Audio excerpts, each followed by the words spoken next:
কি আমার মাথা ঠান্ডা হয় না।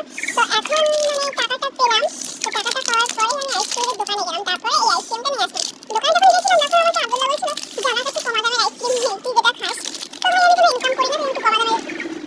তো এখন আমি 25 টাকা আইসক্রিম খাবো, চলো খাওয়া যাক।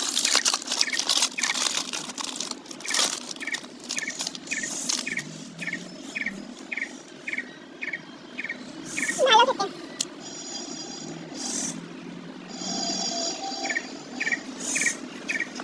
দারুণ। সবাই খেতে ইচ্ছে করছে তো।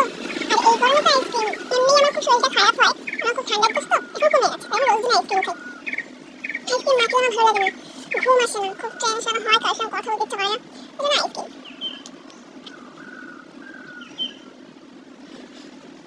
তো চলো আইসক্রিমটা খেয়ে নিই।